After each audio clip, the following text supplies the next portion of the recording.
तलवारों के साए में इतिहास हमारा पलता है, और जिस ओर जवानी चलती है उस ओर जमाना चलता है। शिखा जिसकी धरोहर है, तिलक से जो अलंकृत है, चमकता भाल दिनकर सा जो अपराधों से वंचित है, जो शंभु सा विनाशी है, जो विष्णु सा हृदय कोमल है, जिसमें तेज ब्रह्मा का वो ब्राह्मण सर्ववंदित है। कॉकरोच जनता पार्टी एक बड़ी चुनौती है। एक नई पार्टी खड़ी हो गई है युवाओं को अपने साथ लाने की।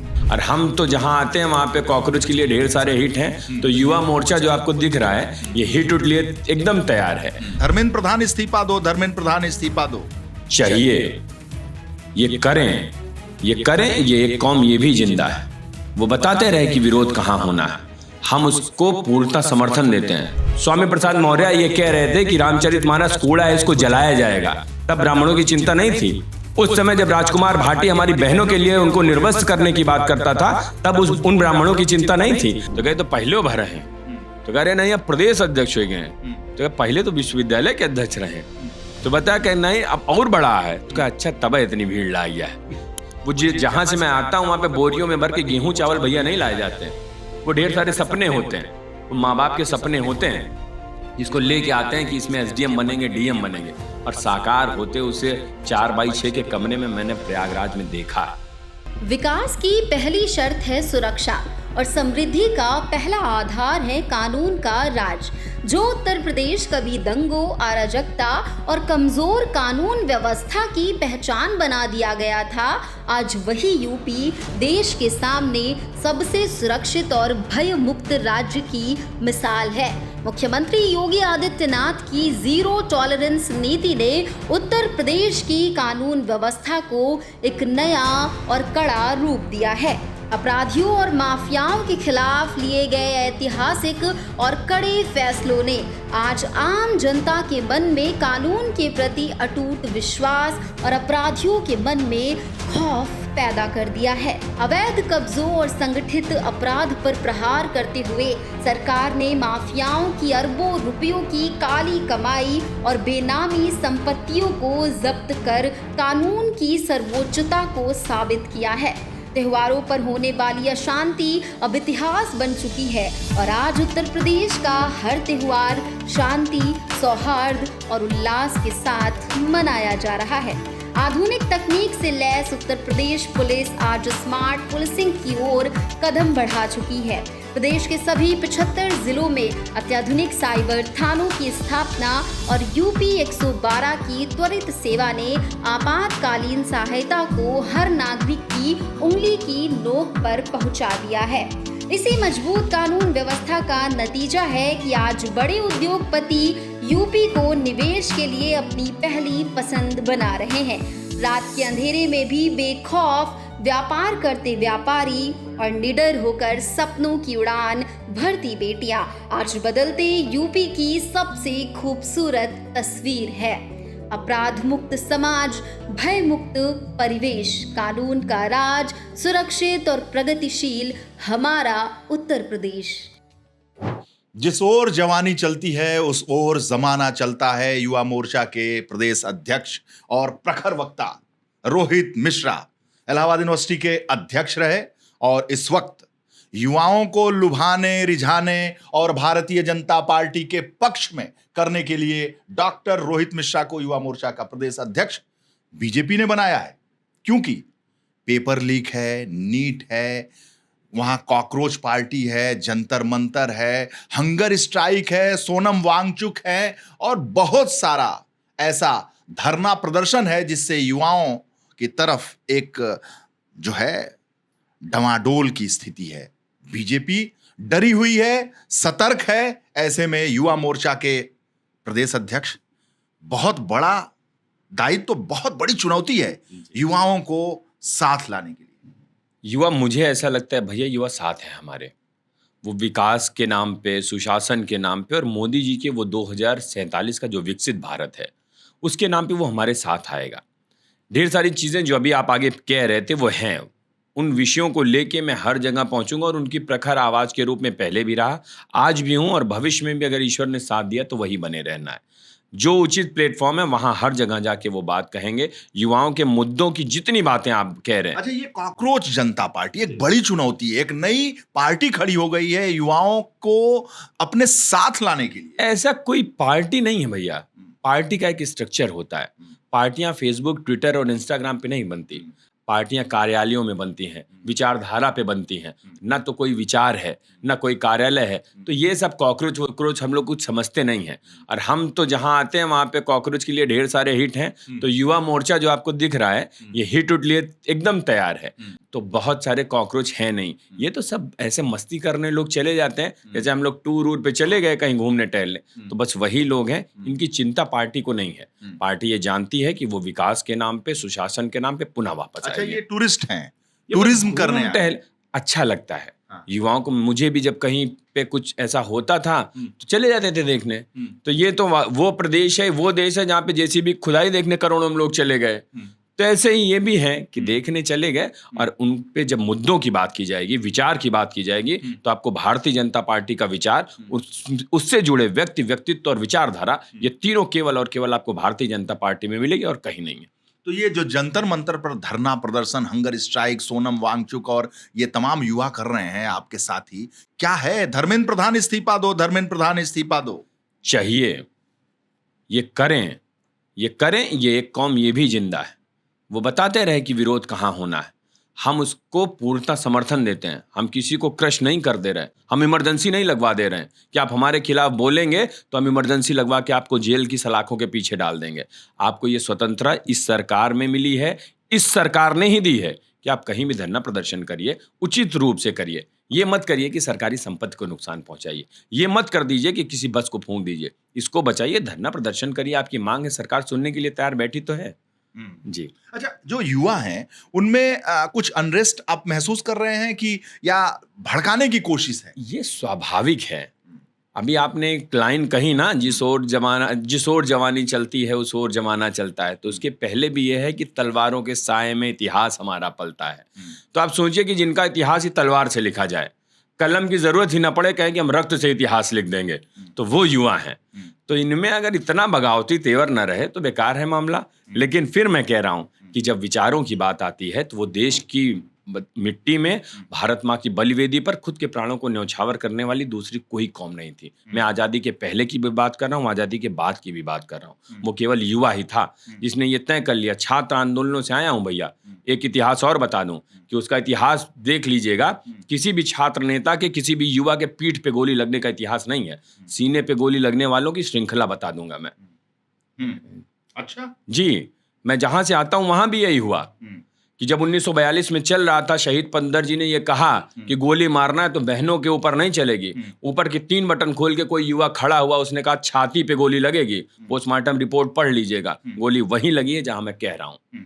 जो आप सुना रहे थे, आपके मुंह से बहुत अच्छा लगता है। जरा वो सारी लाइनें जरा सुना दीजिए। नहीं, वो ये तो आपका प्रेम है कि आपके कान सुंदर हैं, तो ऐसा लगता है कि छोटा भाई कुछ बोलेगा तो अच्छा है। बस यही कहना है कि तलवारों के साए में इतिहास हमारा पलता है, और जिस ओर जवानी चलती है उस ओर जमाना चलता है। आप विद्यार्थी परिषद से हैं, वहां भी कुछ इस तरह के स्लोगन थे, कुछ इस तरह की बातें, इस तरह से नारे थे। ज्ञानशील एकता परिषद की विशेषता, जहां हुए बलिदान मुखर्जी वो कश्मीर हमारा है, जो कश्मीर हमारा है वो सारा का सारा है। वो जो 370-35 से ये खत्म हो रही थी, ये तो हमारा संकल्प था। ये हमारे महापुरुषों ने वहां पे ये जानते हुए कि प्राण चले जाएंगे, जाके वहां पे अपने प्राणों की आहुति दी है। तो हम तो उसको लेके वहाँ की मिट्टी मिल जाए, उनका चरण की, ये सोचते हैं कि कोई एक धूल शायद अभी बची हो, तो वहाँ जाके उसको तो हम शिरोधार्य करते हैं। छात्र संघ के अध्यक्ष रहे, इलाहाबाद यूनिवर्सिटी के आप प्रेसिडेंट रहे, और ऐसे में यूपी में छात्र संघ का चुनाव बंद है, और युवा जो नेताओं की पाठशाला, नर्सरी जो छात्र संघ हुआ करता था, उस पर ताले लग गए हैं। खामोशी है वहां पर। ठेकेदार, पटीदार, व्यवसायी, गुंडा, मवाली, लुच्चे, लफंगे और तमाम तरह की उपाधियों वाले एक्सटॉर्शनिस्ट, खनन माफिया, बालू माफिया, कोडीन माफिया, ये सब राजनीति में आ गए हैं। और ऐसी नर्सरी जिससे छात्र संघ के नेता बनते थे और देश के प्रधानमंत्री, मुख्यमंत्री, केंद्रीय मंत्री, तमाम बड़े बड़े पदों पर विराजमान होते थे। वो नर्सरी ही बंद हो गई। रोहित मिश्रा छात्र संघ अध्यक्ष के तौर पर कैसे देखते हैं इसे? मैं विद्यार्थी परिषद में जब रहा तो सबसे ज्यादा ज्ञापन अगर इसे वापसी के लिए किया तो रोहित मिश्रा ने किया था। 2016 की एग्जीक्यूटिव काउंसिल में यह प्रपोजल केवल दिया गया था कि छात्र संघ बंद कर देंगे। परिणाम आपके पास है अभी भी। महीनों भर की जेल रही, मैं पीछे नहीं हटा। उसके बाद मेरे साथियों ने क्या किया, वहाँ विश्वविद्यालय ने आगजनी कराई, मुकदमा मैं झेल रहा हूँ। इनको डर है विश्वविद्यालय प्रशासन को कि इनकी जो भ्रष्टाचार है, अव्यवस्था, अनियमितता, इसको छात्र संघ का जो अगर नेता आ गया तो वो तय कर लेगा कि प्रोफेसर की भर्ती नहीं होगी। जितनी फर्जी ये करना चाहते हैं, आधार इनके अलग अलग हैं, जाति हो सकती है, पैसा हो सकता है, उन सब आधार को खत्म कर देंगे हम। विश्वविद्यालय में ठेके पट्टे नहीं किसी प्रोफेसर को और छात्र नेताओं को दिए जाएंगे, ये तय है। तो ये यूनिवर्सिटी एडमिनिस्ट्रेशन ये चाहता है कि छात्र संघ बंद हो तो उनका भ्रष्टाचार बढ़े। मैं तो आज भी कह रहा हूँ कि हर महाविद्यालय में छात्र संघ होना चाहिए और वही नेचुरल लीडर आएंगे जो पीड़ा समझेंगे 1 रुपये की पर्ची की। 1 रुपये की पर्ची की पीड़ा वो आदमी क्या जानेगा जो अभी पैदा हुआ और उसका इलाज ही मैदानता में है। मैं ये नहीं कह रहा कि उनसे मुझे कोई द्वेष है, वो उनके पूर्वजों ने वो व्यवस्था की, लेकिन हम तो जिस पृष्ठभूमि से आते हैं वहाँ वो 1 रुपये का पर्चा ही महत्वपूर्ण था। जो बढ़ के 5 हुआ तब भी कुछ लोग सोचने लगे 4 कहाँ से आएगा। वो पीड़ा अगर कोई समझेगा, छात्र संघ का नेता समझेगा।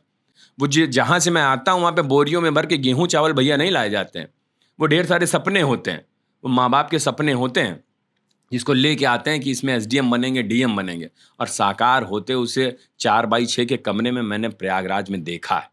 तो उन सपनों को अगर कहीं मारा जा रहा है तो वो छात्र संघ बंद है, इसीलिए ऐसा हो रहा है। और मैं तो फिर कह रहा हूँ कि हम तो विद्यार्थी परिषद के माध्यम से अब युवा मोर्चा में भी हूँ। आपने उन सपनों की बात की, मेरे रोंगटे खड़े हो गए। उन युवाओं के सपने जो इलाहाबाद, दिल्ली, लखनऊ, वाराणसी, तमाम जगहों पर जाते हैं। कोई सोचता है कि मैं अध्यक्ष बनूंगा, महामंत्री बनूंगा, ज्वाइंट सेक्रेटरी बनूंगा, और मैं भी ब्रजेश पाठक बनूंगा, मैं भी हेमवती नंदन बहुगुणा बनूंगा, नारायण दत्त तिवारी बनूंगा, विश्वनाथ प्रताप सिंह बनूंगा, मैं भी बड़े बड़े नेता बनूंगा, धर्मेंद्र प्रधान, दयाशंकर सिंह बनूंगा, अरविंद सिंह गोप बनूंगा, और किसी दिन मंत्री बनूंगा। वो सपने क्रश कर दिए जा रहे हैं। और इसके पीछे आप वजह क्या मानते हैं? केवल मंत्री बनना भैया वजह नहीं है, सपना भी मंत्री बनना नहीं है। सपना है जनता की आवाज उठाना, सपना है उस माँ के दर्द को समझना जो सोनभद्र में किसी पुआल में पड़ी है और उसको ये लग रहा है कि हमारा बेटा गया है प्रयागराज, तो बेटा पहुंचा है तो हम अब अधिकारी बन के आए। ये उसे पता भी नहीं है कि क्या होता है यूपीएससी, यूपीपीएससी, लेकिन उसे ये पता है कि जब दरोगा जी आवा थे तो बहुत जलवा रहा था, तो अभी उससे बड़ा कुछ हमारा बेटा बन के आएगा। वो सपने जब टूटते हैं दुख तो होता ही है, लेकिन उन सपनों को टूटने नहीं देंगे, उन्हें जोड़ना है।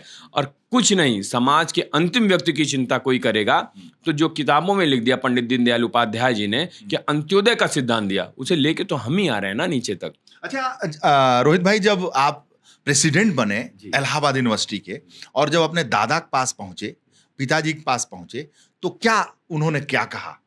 पहले तो सब रोए खूब, बड़ा सामान्य सा परिवार था, इतना मतलब लोगों का प्रेम था, तो अभी भी उनको ये लगता है कि कुछ बड़ा हो गया।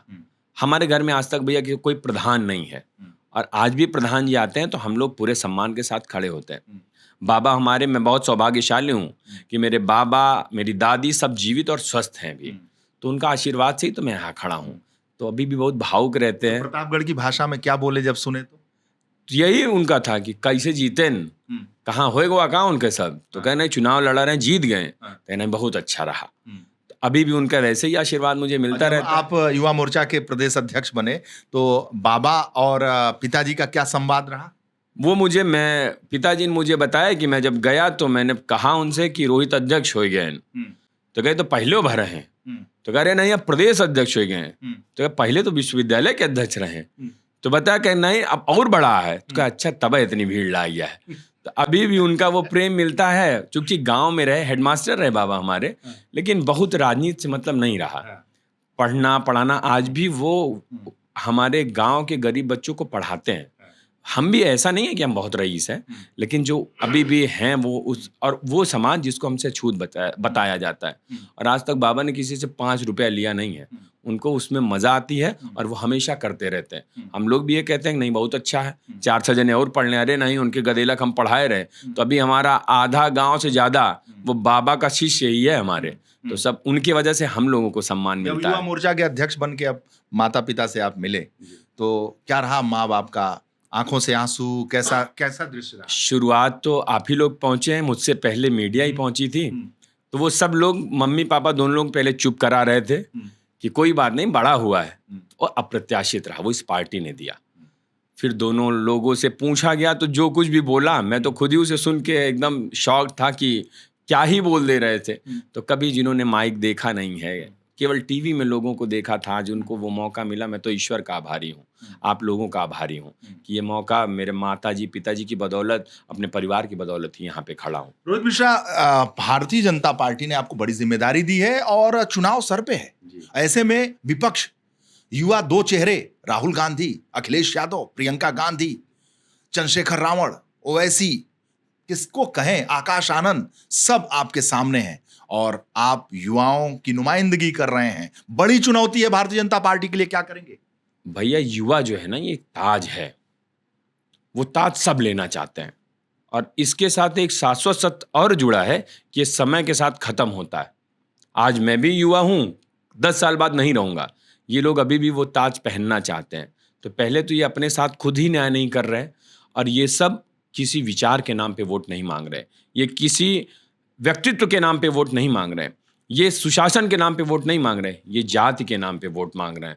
तो हम तो जिस नर्सरी से आए हैं वहाँ में ये सिखाया गया कि तुम जातिवाद से तोड़ोगे, हम राष्ट्रवाद से जोड़ेंगे, तो हम उसी अलग को लेके आगे चलेंगे। और वो जो छोटा सा दीपक हमें दिया है ना भारतीय जनता पार्टी ने, इन युवाओं के दम पे उसे ज्वालामुखी बना के दिखाएंगे। अच्छा, क्या लाइन है, जरा उसको सुनाइए। कौन सी? जातिवाद से तोड़ोगे वाला। तुम जातिवाद से तोड़ोगे, हम राष्ट्रवाद से जोड़ेंगे। और ये लगाते हर गली कूचे में आपको युवा मिलेगा, वो बताएगा कि ये पीडीए उडीए सब फर्जी है। आप आइए, अगर आपको वोट मांगना है तो 2012 से 17 के विकास के नाम पे वोट मांगिए। आप जो आपने किया ही नहीं, आपने किया क्या है वो भी मैं बता दूं। आपने चेन स्नैचरों को छुड़वाया है। उन 2 बच्चों को मत भूलिएगा जिनकी शहादत केवल अपनी बहन की इज्जत बचाने के लिए चली गई। जब वो घटना मैं सुनता हूं तो थाने में छोड़ दिया जाता है उन्हें, केवल इसलिए कि वो एक विशेष समुदाय के थे। तो ऐसे लोगों को हम छोड़ने वाले नहीं हैं। ये अपराध मुक्त प्रदेश है, ये देश भी विकसित भारत की ओर बढ़ रहा है, हम उसी के साथ खड़े हैं। रोहित, जब यूनिवर्सिटी की राजनीति आप करते थे तो आपके सामने आयसा, एसएफआई, आपके सामने एनएसयूआई, ये सब थे। अपने अपने नारे हैं। आयसा वाले तो डफली बहुत अच्छा बजाते हैं, बहुत अच्छा उनके नारे स्लोगन होते हैं।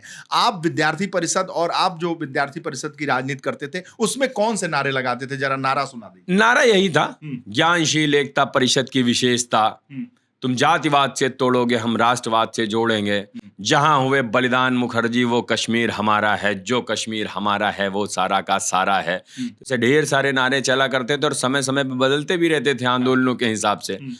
और एक चीज बता दूं कि इन सारे भाइयों से मैंने संवाद किया, ये कहीं दूसरे ग्रह से आए लोग नहीं। जैसे हर नेता जब अध्यक्ष का चुनाव लड़ता है, महामंत्री का चुनाव लड़ता है, तो उसके लिए स्पेसिफिक एक नारे बनते हैं। जैसे अरविंद सिंह गोप के लिए अलग बने, दयाशंकर सिंह के लिए अलग बने, आपके और जो सीनियर लोग नेता हैं उनके लिए अलग बने। तो रोहित मिश्रा के लिए कौन से नारे आपके समर्थकों ने बनाया? एक था जो मुझे याद है, अभी तुरंत याद है, कि विश्वविद्यालय को करने मोहित आया है अपना रोहित, कुछ ऐसा करके लगातार लगा रहे थे। तो मैंने भी सुना तो थोड़ा अच्छा तो लगा था। सही बात है।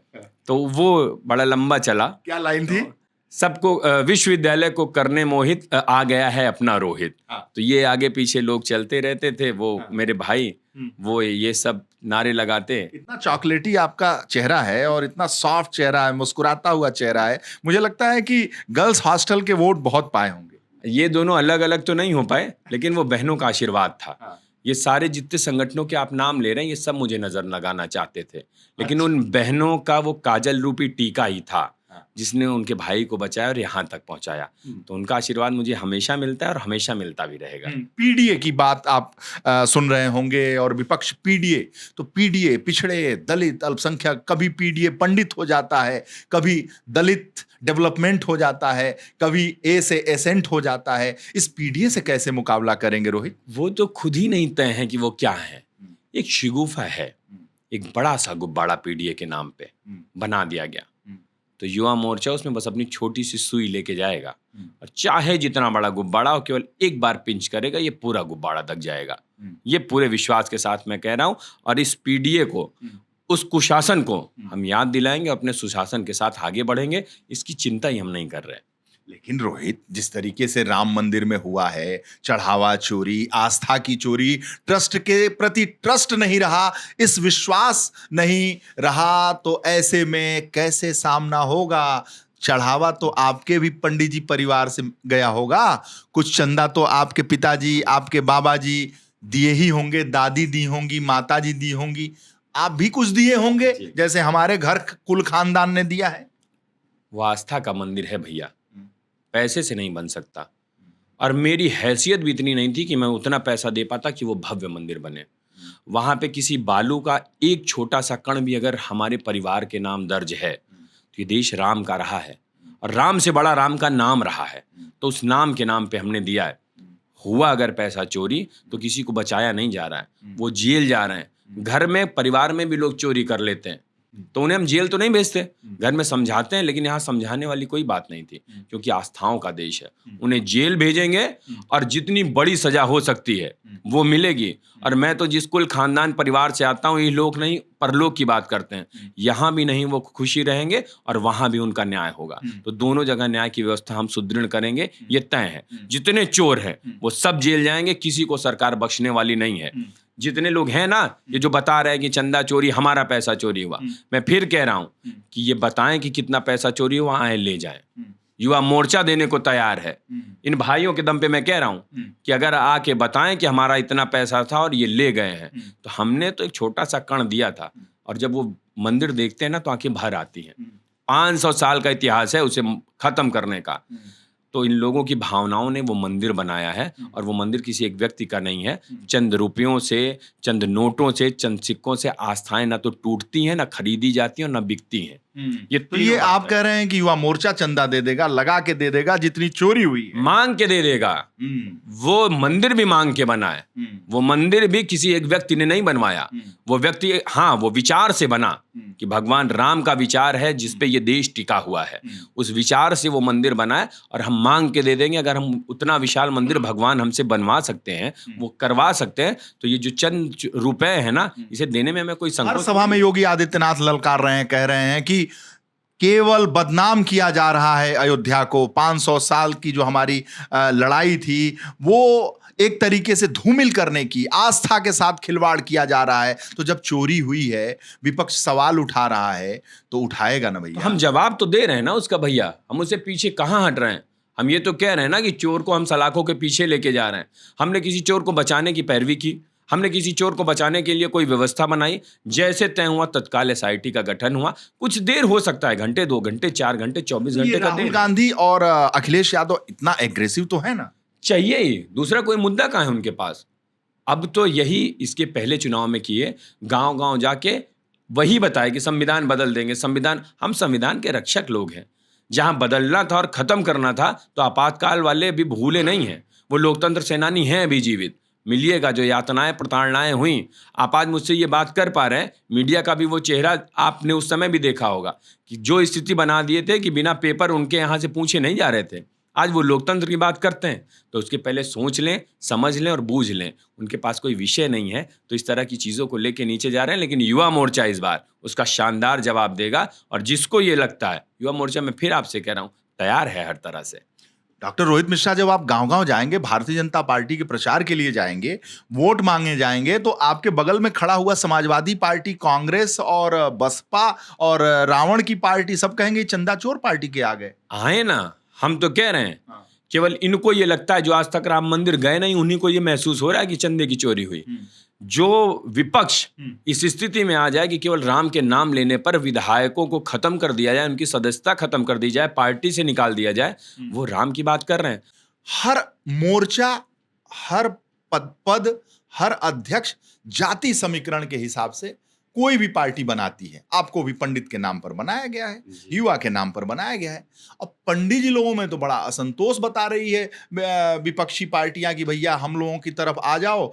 पंडित जी बहुत नाराज हैं। अखिलेश जी तो जनेश्वर मिश्रा का इतना बड़ा पार्क बनवाए हैं, जनेश्वर मिश्रा जी की जयंती पे 5 अगस्त को भव्य आयोजन करने जा रहे हैं और ब्राह्मणों के अपने तरफ आने का आह्वान कर रहे हैं। एक लाइन बस आपसे कहूंगा कि ब्राह्मण मतलब केवल ये नहीं है कि एक जाति विशेष में पैदा हो जाना। शिखा जिसकी धरोहर है, तिलक से जो अलंकृत है, चमकता भाल दिनकर सा जो अपराधों से वंचित है, जो शंभु सा विनाशी है, जो विष्णु सा हृदय कोमल है, जिसमें तेज ब्रह्मा का, वो ब्राह्मण सर्ववंदित है। तो कोई भी ब्राह्मण बन सकता है, ऐसा नहीं कि हम उसको में पैदा हुए तभी हम ब्राह्मण हैं। और आज जिन ब्राह्मणों की चिंता हो रही है ना भैया, वो उस समय चिंता कहाँ गई थी जब स्वामी प्रसाद मौर्य ये कह रहे थे कि रामचरितमानस कूड़ा है, इसको जलाया जाएगा। तब ब्राह्मणों की चिंता नहीं थी। उस समय जब राजकुमार भाटी हमारी बहनों के लिए उनको निर्वस्त्र करने की बात करता था, तब उन ब्राह्मणों की चिंता नहीं थी। आज वो ब्राह्मणों की चिंता जो कर रहे हैं, केवल उन्हें वोट बैंक समझ में आता है। हम वोट बैंक नहीं है, हम अपने प्राणों की आहुति देंगे इस राष्ट्र के लिए। हमारे ऋषि मुनियों ने अपने प्राणों को त्यागा है, प्रयोगशाला बनाया अपने शरीर को। वो भी ब्राह्मण ही थे। उन्होंने अपने शरीर को प्रयोगशाला बना के, बहुत सारे ऐसे थे जिन्होंने अपने प्राण दे दिए। तब आज आप इस सुश्रुत माला को और इन सारी चीज़ों को पढ़ पाते हैं। ये क्या ब्राह्मणों की बात करेंगे जिन्होंने एक तरह से मानिए तो इस कलयुग में भी ये कहा कि हम उनका चीरहरण करवा देंगे, तब कोई कार्रवाई आज तक नहीं हुई, एक नोटिस तक नहीं जारी हुआ है कि आपने इस तरह की भाषा का प्रयोग किया। ये चाहते हैं यही, केवल वोट बैंक तक बनाना। कई बार गए जनेश्वर मिश्र जी के यहाँ, केवल उनकी जयंती मना देने से काम नहीं होगा, उनके विचारों को जीना पड़ेगा और हम वो विचार जीते हैं। ये सारे लोग विदेश जाएं, वहाँ पे घूमें टहलें, पैसा इन्होंने पर्याप्त सरकार के माध्यम से यहाँ शोषण कर रखा है। विदेश जाएं, मस्ती करें और इनका जीवन अब मस्ती में ही जाने वाला है। 27 के रण में हमने ये प्रण कर लिया है कि हम शानदार जीत दर्ज करेंगे इन युवाओं के दम पे, इसको कोई हमसे छीन नहीं पाएगा। डॉक्टर रोहित मिश्रा, युवा मोर्चा के प्रदेश अध्यक्ष, बहुत ही कॉन्फिडेंट, बहुत ही ओजस्वी वक्ता हमारे साथ थे और कह रहे हैं कि हमने 27 के रण के लिए प्रण कर लिया है। बहुत ही तुकबंदी है, बहुत शानदार बोलने वाले हैं। देखते हैं कि जो प्रण इन्होंने किया है रण के लिए वो कितना सफल हो पाता है। बहुत बहुत धन्यवाद आपका।